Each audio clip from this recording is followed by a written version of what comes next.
Damos gloria a Dios en esta noche y vamos a continuar con nuestro estudio bíblico, nuestro curso bíblico, Fundamentos para la Salvación.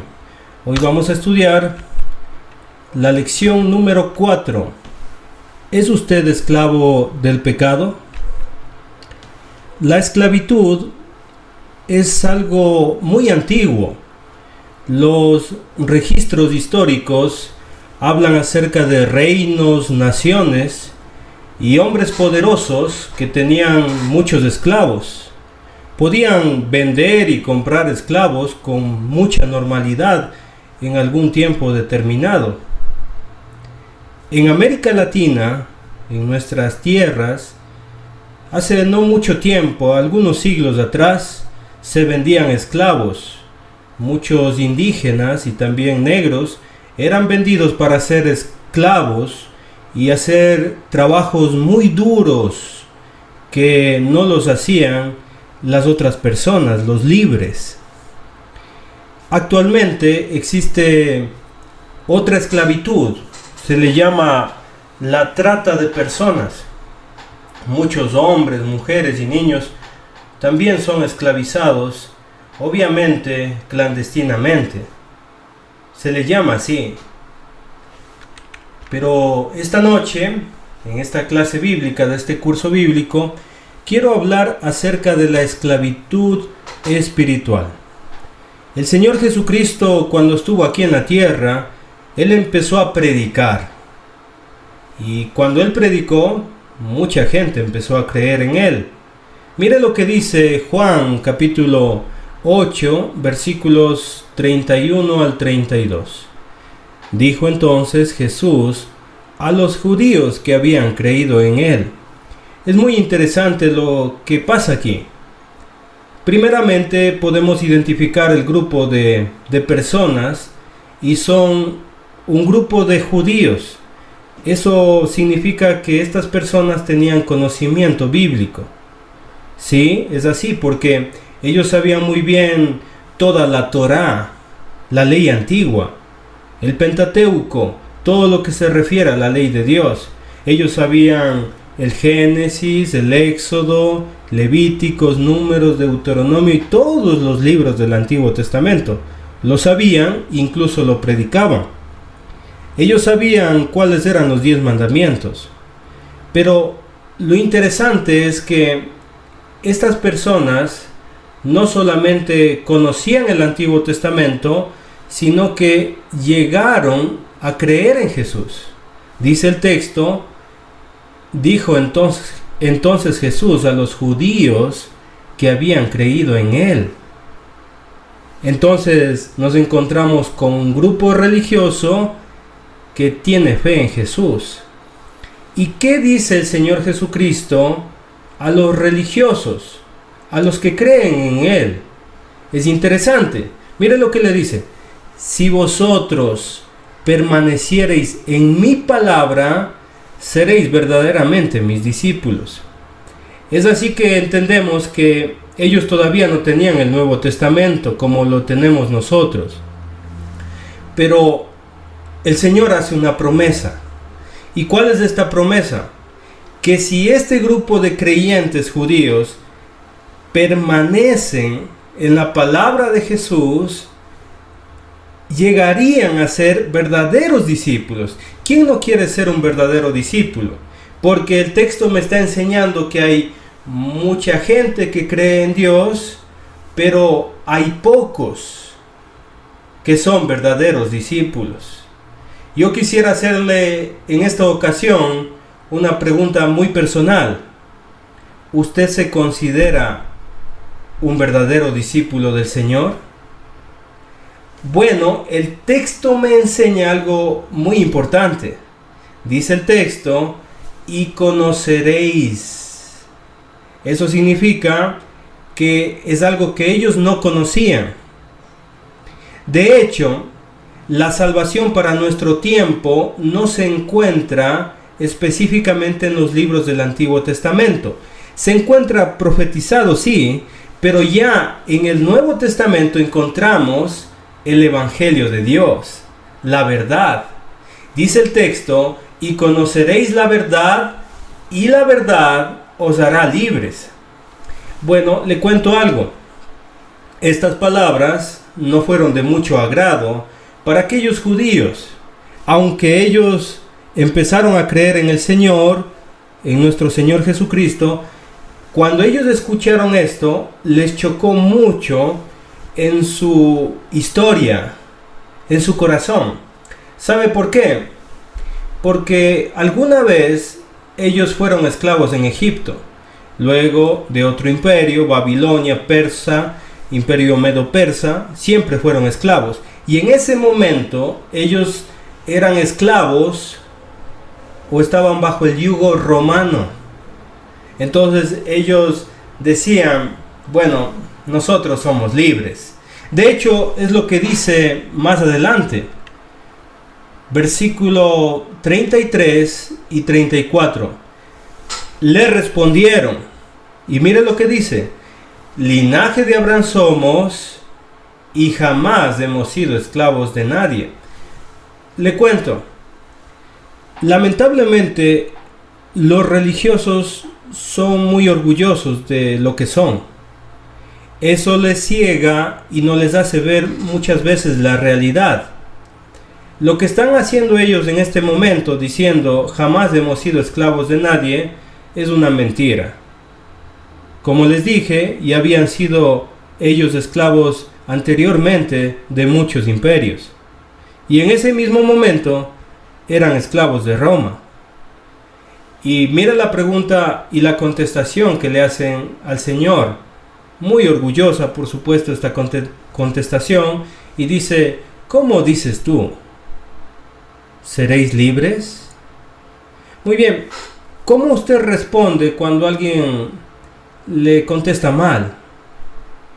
¿Cómo usted reacciona cuando alguien le dice algo que es mentira? Bueno, vamos a ver lo que dice el Señor Jesús.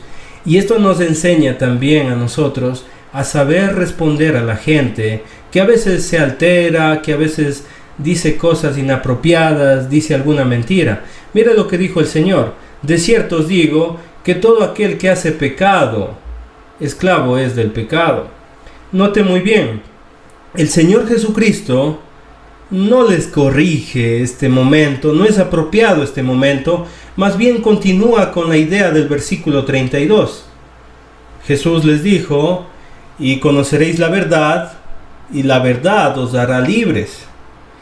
En este momento el Señor Jesucristo va a enseñar a este grupo de creyentes, les va a enseñar qué es ser esclavo. Por supuesto, no se refiere a la esclavitud humana, en ninguna de las esclavitudes que yo mencioné en la introducción, sino se refiere a una esclavitud espiritual.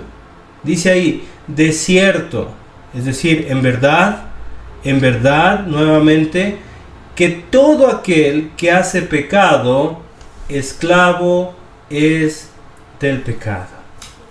Lamentablemente, todos debemos entender esto. Hay mucha gente que no le importa. Mucha gente dice, no, déjeme vivir mi vida.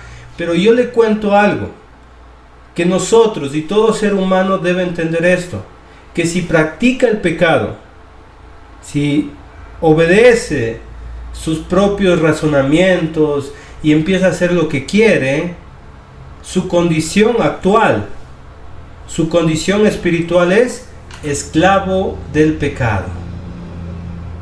Es decir, si una persona está viviendo en el mundo, me refiero al decir en el mundo, está viviendo bajo sus propios deseos, haciendo maldades, es una esclava, es un esclavo del pecado.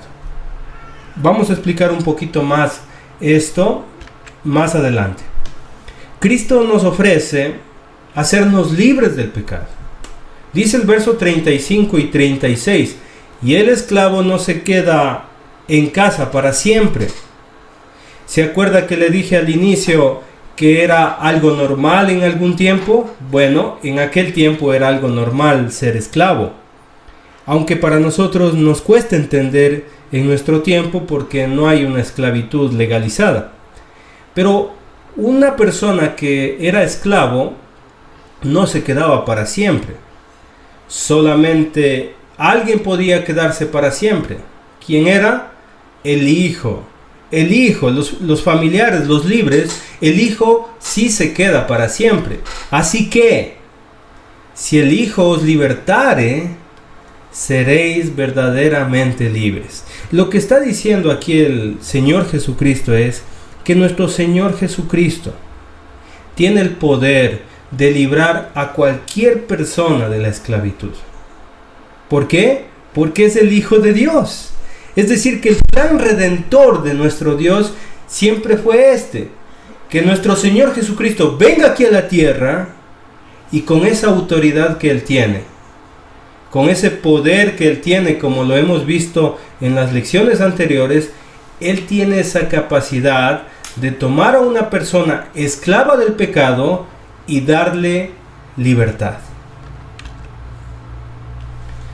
Quiero hablar un poquito más acerca del pecado. Por favor, si usted tiene una Biblia, Isaías capítulo 59, versículos 1 y 2. El pecado nos separa de Dios. Dice el texto: He aquí que no se ha cortado la mano de Jehová para salvar. Siempre el Señor está extendiendo la mano. Él quiere salvar a las personas. Dice ahí: ni se ha agravado su oído para oír. Él siempre está atento. Él quiere escucharle a usted. Él quiere oír sus peticiones. Pero, aquí hay un pero, y esto es importante. Todo hombre, toda mujer debe escuchar esto. Pero, vuestras iniquidades han hecho división entre vosotros y vuestro Dios. Y vuestros pecados han hecho ocultar de vosotros su rostro para no oír. Mire, hermano, esto es un problema muy, pero muy grande. Si las personas no entendemos esto, vamos a perdernos de una bendición tan grande. La bendición de que estar con Dios cara a cara, con Él, viviendo eternamente, y la otra bendición de que Dios nos escuche. ¿Qué me impide a mí? ¿Qué me impide a mí para que yo esté bien con Dios? ¿Qué me impide a mí para que Dios me escuche? Porque probablemente muchas personas en este momento están orando a Dios, sufriendo enfermedades, sufriendo tribulaciones por cualquier situación económica, sentimentales. Muchos problemas hay aquí en la tierra.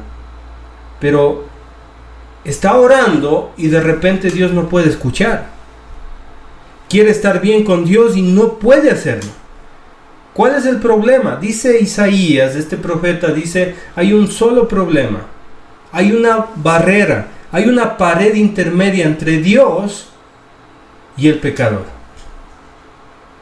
Es decir, que los pecados impiden que nosotros tengamos una comunión con Dios. Le quiero explicar muy bien esto. El plan de Dios es que usted y yo vivamos eternamente en los cielos.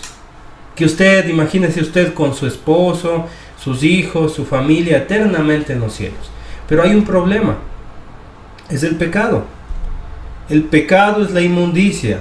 El pecado es la mentira, la fornicación, el adulterio, los chismes, los hurtos, la mentira. Todas esas cosas, todos esos pecados es un problema. ¿Por qué? Porque en el cielo, donde mora nuestro Dios, donde quiere llevarnos, es todo santo, es todo puro, es todo limpio. Y de repente el cielo santo, puro, donde no mora la injusticia, de repente va un mentiroso. Y de repente va un fornicario, un adúltero. ¿Podremos ser admitidos en ese cielo tan limpio, tan puro, tan santo? No, no se puede. entonces debemos entender que Dios tiene un plan redentor.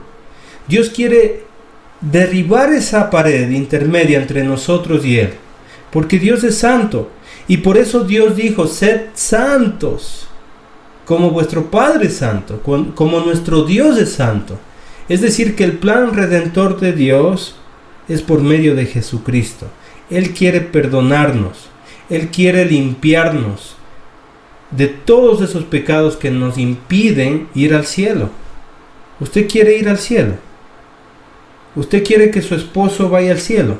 ¿Que sus hijos queridos vayan al cielo? ¿Que sus padres, que sus familiares, que sus amigos, que sus profesores, que sus alumnos vayan al cielo? Pues debo poner mucha atención. ¿Cómo estoy espiritualmente?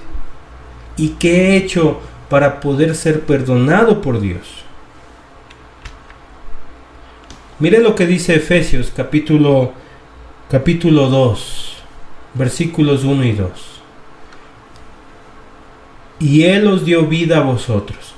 Estas palabras lo dijo el apóstol Pablo a cristianos, es decir, personas que recibieron vida espiritual. Dice el texto: y Él os dio vida a vosotros cuando estabais muertos en vuestros delitos y pecados. Eso me da a mí mucha esperanza.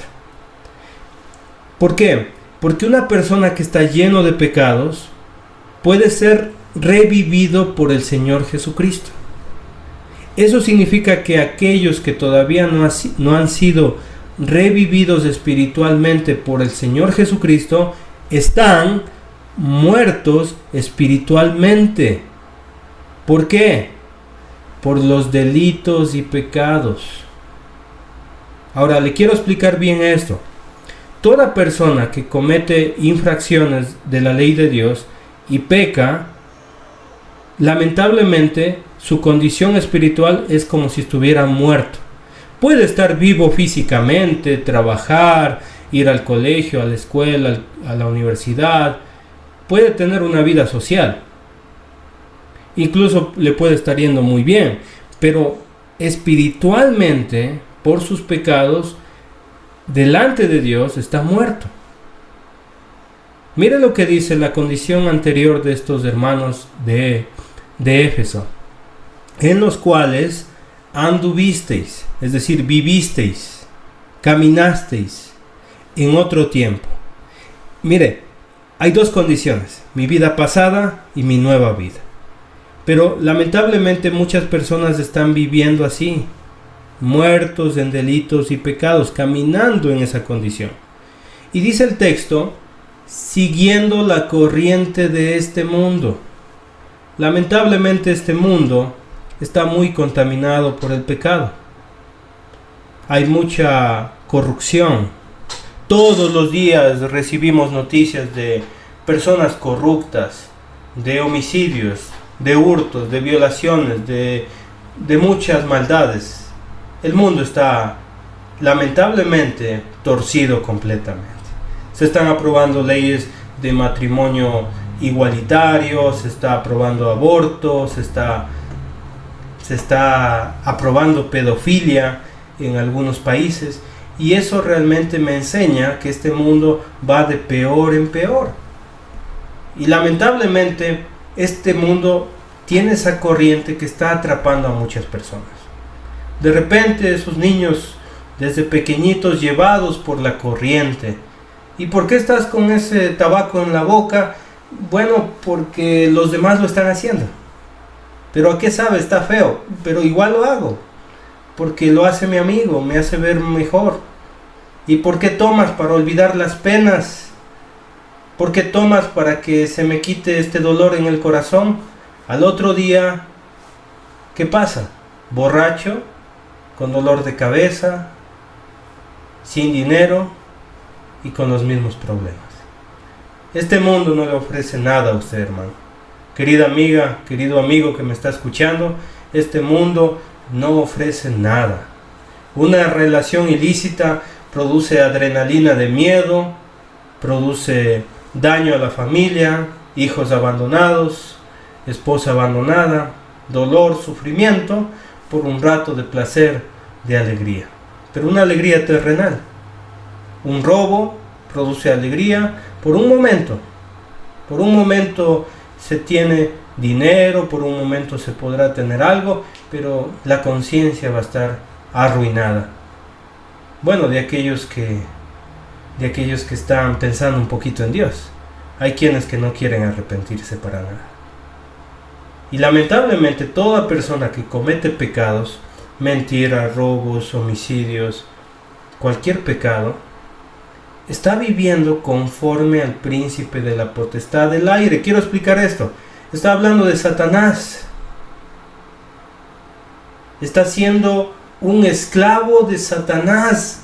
Y esto quiero ser muy claro y directo. Las personas piensan que son libres. Yo hago con mi vida lo que yo quiera, pero no está haciendo lo que quiere. A la final es infeliz. A la final vive tristeza. ¿Por qué? Porque después de haber pecado, hay gente que sigue triste, que sigue amargada.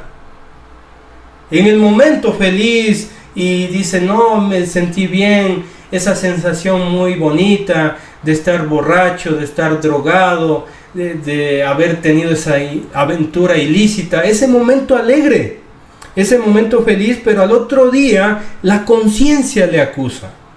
Porque Dios puso en cada uno de nosotros una conciencia, y esa conciencia me dice lo que estoy haciendo mal.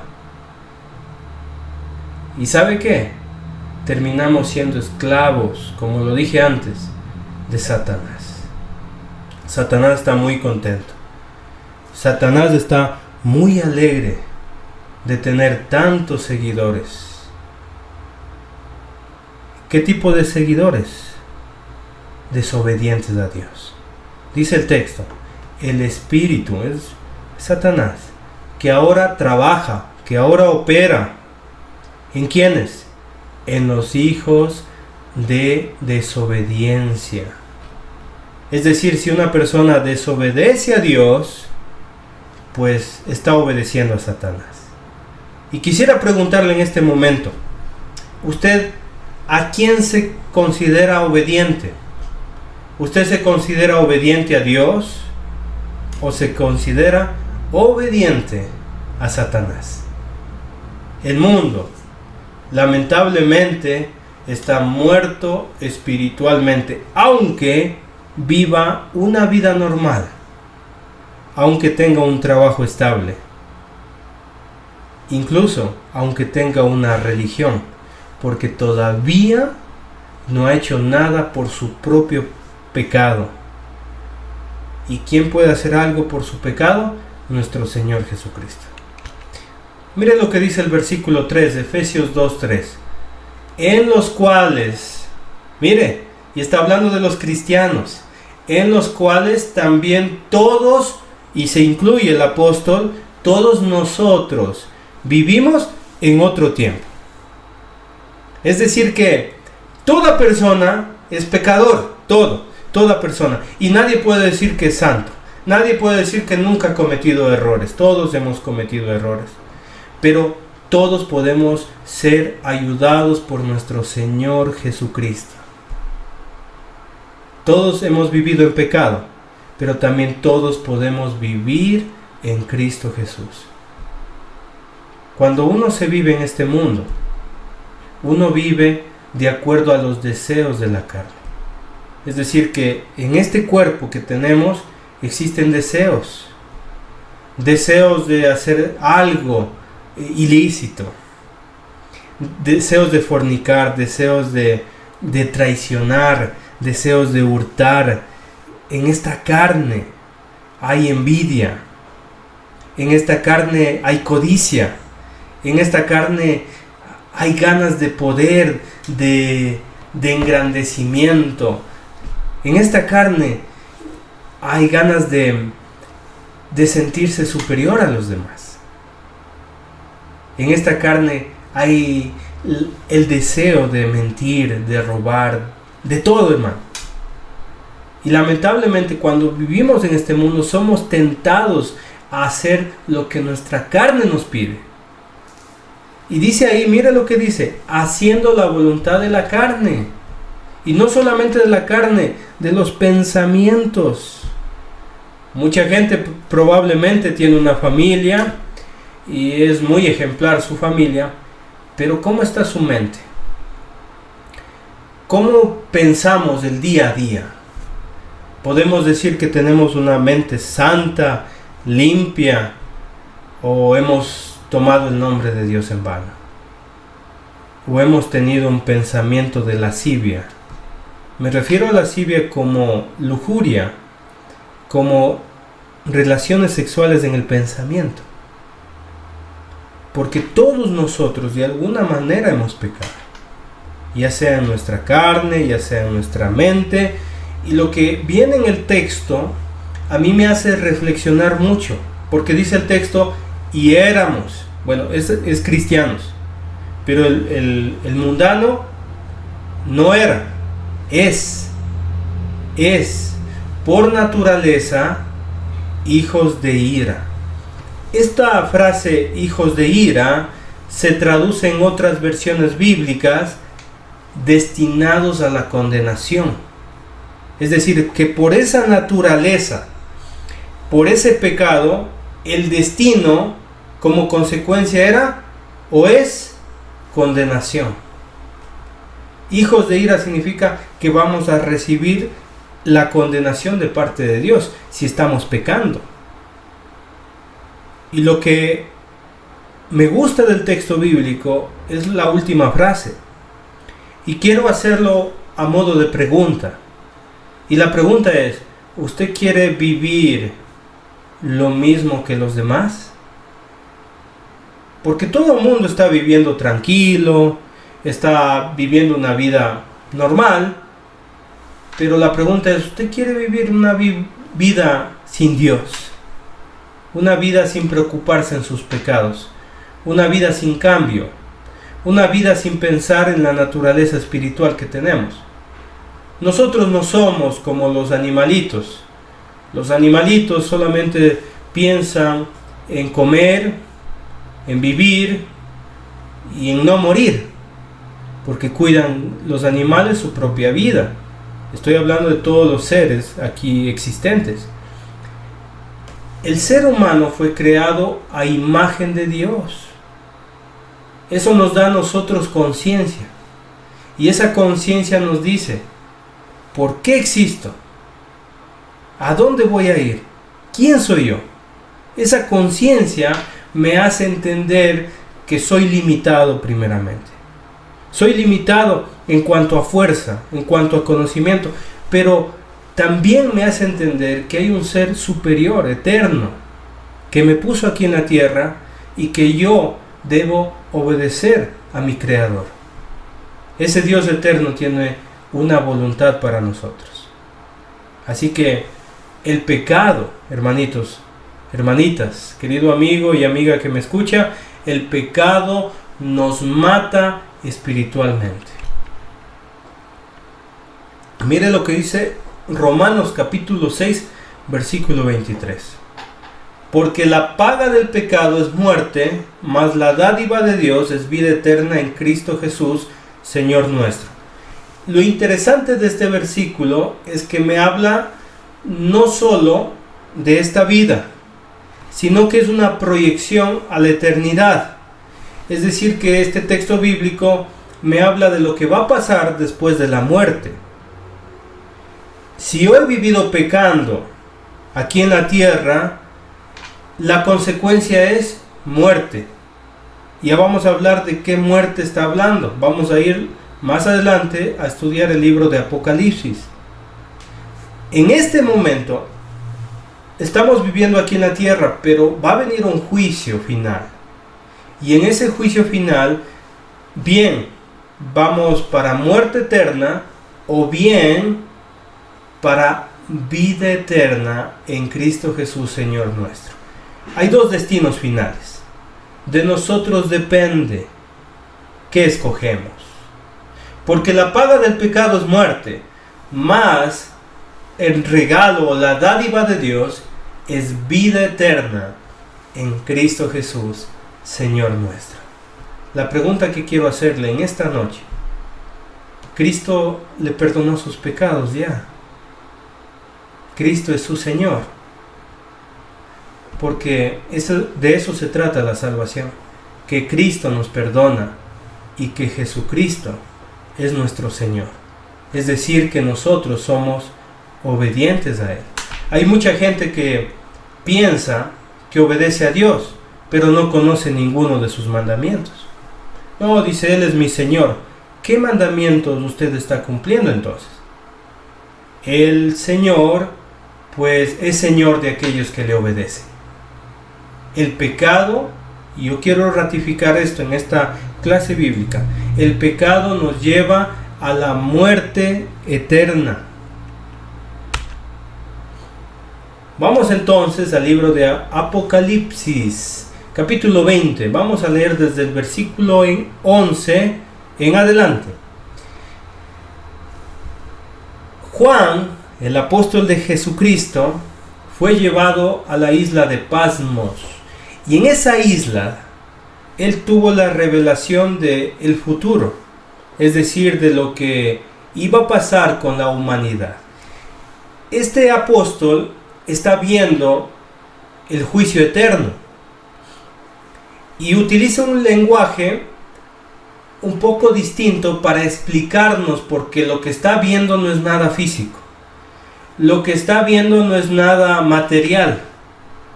Él está viendo algo increíble, espiritual. Él no conocía qué es luz eléctrica, no conocía nada de tecnología como lo creemos nosotros, lo vivimos. Él estaba en el año, hace 2000 años, imagínense, en el año 100. Y él quiere explicar a nosotros qué está viendo en el futuro. Dice el texto: y vi un gran trono blanco y al que estaba sentado en él. Él estaba viendo al Señor Jesucristo, aquel Señor que vino y murió por nosotros, sentado ya en su gloria, ya no como abogado, ya no como mediador. En este momento hay un solo mediador entre Dios y los hombres, y es nuestro Señor Jesucristo. Pero en aquel día, estamos hablando del día del juicio, el Señor estará como juez. Por eso hay que acercarse a Dios ahora, no cuando me voy a morir. Tengo que acercarme en este momento, cuando tengo la oportunidad. Jesucristo está en ese trono blanco que representa santidad, que representa poder, que representa pureza. Y el trono representa que el Señor tiene la capacidad de juzgarnos. Pero quiero mostrarle algo.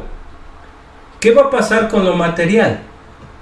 ¿Qué va a pasar con esta naturaleza que observamos? Con estos volcanes hermosos que tenemos en nuestro país. Con el agua que cae del cielo. ¿Qué va a pasar con las plantas, con las construcciones, con todo lo que existe aquí en la tierra? Dice el texto: de delante del cual huyeron la tierra y el cielo. Se fueron. ¿Sabe qué? Desapareció lo material, estas dimensiones que conocemos, las dimensiones de tiempo, espacio y materia. Todo desapareció, huyó. ¿Y dónde se fueron? Mire lo que dice el texto: y ningún lugar se encontró para ellos. Estamos hablando que se está cumpliendo, o se va a cumplir, la profecía que esta tierra y este cielo que conocemos van a ser fundidos. Si usted quiere saber más, puede leer 2 de Pedro capítulo 3. Le explica claramente que cada elemento será fundido y que todo será destruido. Entonces, la tierra, el cielo y lo que conocemos, destruido. Entonces nos encontramos en ese día delante de Dios. ¿Qué parte? Pues la parte espiritual. Cada uno de nosotros resucitado delante del Señor espiritualmente, con un cuerpo espiritual. Y dice ahí Juan: y vi a los muertos. Está hablando de todas las personas delante del Señor, grandes y pequeños, reyes y personas normales, de pie ante Dios, frente a ese trono para ser juzgados. Y dice allí, yo quiero que ponga mucha atención, y los libros fueron abiertos. ¿Sabe cuáles son esos libros? Pues son la Biblia. En ese momento va a ser abierta la Biblia y cada uno de los libros que le predicaron a usted, todos esos libros van a ser abiertos. Es la ley de Dios, con la ley que nosotros debemos vivir, porque la Biblia, se acuerda, es útil para enseñar, redarguir, corregir, instruir. Entonces, la Biblia no solamente es útil para eso, sino que la Biblia, se acuerda, si usted estuvo en los estudios anteriores, la Biblia es útil también para juzgar. Las palabras de Cristo, esas palabras nos juzgarán en el día postrero. Eso ya estudiamos. Pero no solamente se abrirá la Biblia, también se va a abrir otro libro. Y ese libro es un libro especial. Es el libro de la vida. Es un libro espiritual que tiene nuestro Dios. Solamente Dios puede abrir ese libro. Y en ese libro están inscritos los nombres de aquellos que han sido limpiados con la sangre preciosa de nuestro Señor Jesucristo. Qué precioso, ¿verdad? Aquellos que han sido perdonados por Dios. Pero mire lo que pasa, dice el texto, y fueron juzgados los muertos. Es decir, mira, hermano, hermanita, querido amigo o amiga que está escuchando, toda persona va a ser juzgada en aquel día. ¿Y cómo vamos a ser juzgados? Dice ahí, por las cosas que estaban escritas en los libros. ¿Pero cómo? Según sus obras. La pregunta en este momento es, ¿cómo obramos aquí en la tierra? ¿De acuerdo a los libros? ¿De acuerdo a la Biblia? ¿O obramos según como nosotros queremos? La gente quiere vivir a su manera, quiere tener su religión a su manera, pero lamentablemente en aquel día Dios va a mirar nuestras obras y vamos a ser juzgados si nosotros hemos obedecido a Dios o no. Mira lo que dice el versículo 13. Y el mar entregó los muertos que había en él, y la muerte y el Hades entregaron los muertos que había en ellos. Todos los muertos. Cuando una persona muere, su espíritu va al Hades, también será entregado. Aquellos que murieron aquí en la tierra también serán entregados. Todas las personas van a ser juzgadas delante de Dios. Dice el texto, y fueron juzgados, y aquí quiero ser muy claro, cada uno. Es decir que yo voy a ser juzgado, usted va a ser juzgado, su hijo, su papá, su mamá, su hermano, su esposo, su esposa, cada uno. Por eso cada uno debe arrepentirse. Cada uno debe ser bueno delante de Dios. Cada uno debe obedecer a Dios. No podemos decir mi mamá era buena, entonces yo también voy a ir al cielo.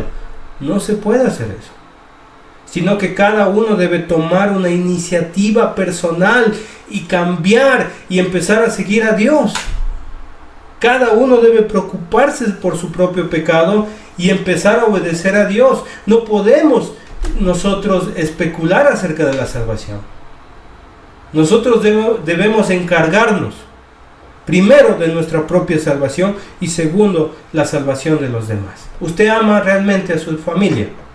¿En serio? ¿Lo ama realmente? Pues si usted ama realmente a su familia, lleve a su familia al cielo. ¿Cómo lo va a hacer? Primero salvándose a sí mismo y segundo empezando a salvar a los demás por medio de Jesucristo, por supuesto. Mire, cuando uno va al avión, yo me acuerdo la primera vez y siempre la recuerdo, cuando uno va al avión dice, la azafata o la grabación dice, mire, si tenemos turbulencias y hay descompensación de aire, bajará una mascarilla. En cada asiento va a bajar una mascarilla.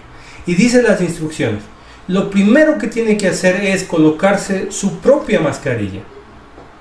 Y segundo, colocar la mascarilla al que está al lado. Uno no puede primeramente colocar la mascarilla o el oxígeno al niño que está al lado, ¿no? Lo primero que tiene que hacer es colocarse, así se salvará a sí mismo, y con oxígeno y con la vida podrá ayudar a los demás. Y eso debemos hacer, hermanos. Debo preocuparme cómo soy yo. A veces digo, no, esta palabra está buena para mi vecino, esta palabra está buena para mi mamá, para mi papá, para mi amigo. No, esta palabra está buena para usted. Esta palabra está buena para mí.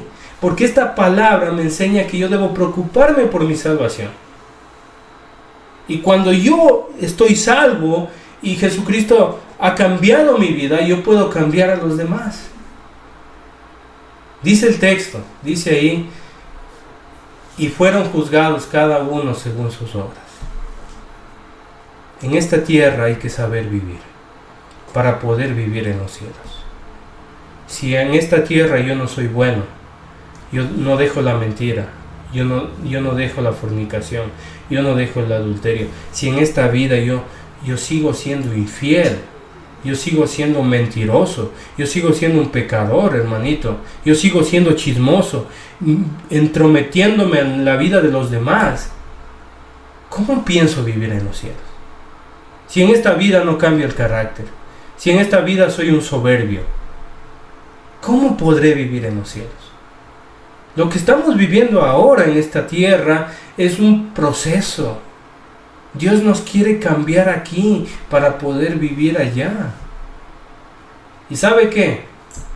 Se va a acabar la muerte. Dice el texto, y la muerte y el Hades fueron lanzados al lago de fuego. El Señor venció completamente la muerte.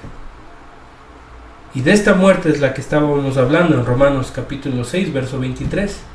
Esta es la muerte segunda. Uno puede morir físicamente, esa es la muerte física. Uno puede morir espiritualmente, la separación, ¿se acuerda? Isaías, separación entre Dios y el hombre por el pecado. Pero hay que tener cuidado con esta, porque esta muerte no tiene que ver con la tierra, porque la tierra ya fue lanzada, ningún lugar se encontró para la tierra. Esta muerte es una muerte eterna. Esta es la muerte segunda. Y el que no se halló inscrito en el libro de la vida, y esta es la muerte, fue lanzado al lago de fuego.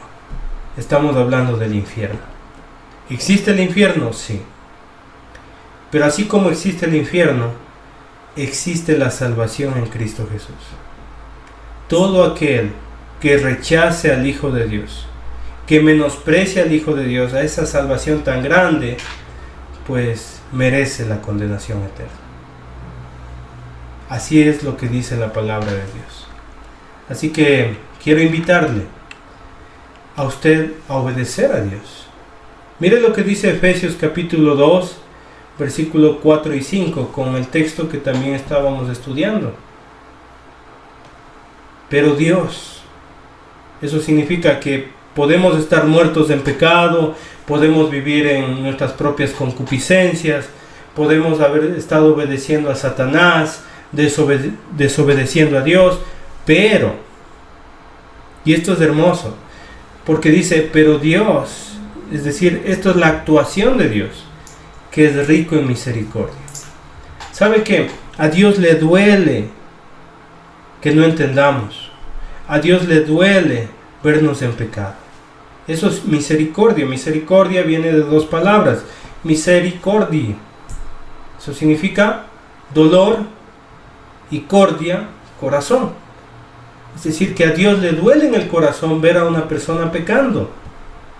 Pero no solamente Dios tiene muchísima misericordia, dice rico, sino que dice por su gran amor.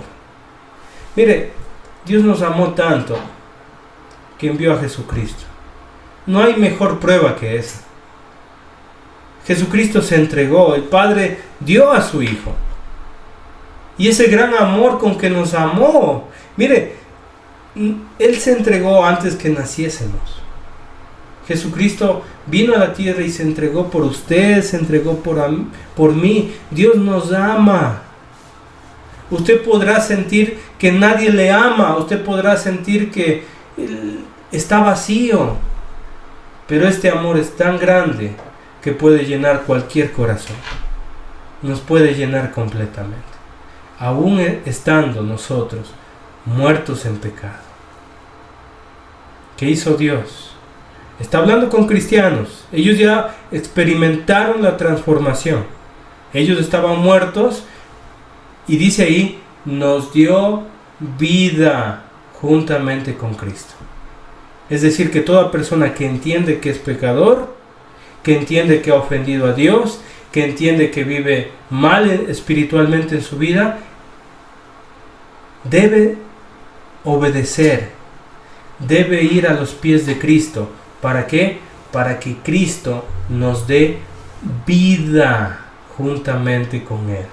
¿Y sabe cómo se llama este proceso de darnos vida, aunque estemos muertos en pecado? Este proceso se llama gracia. Y esta gracia nos lleva a la salvación, porque por gracia sois salvos.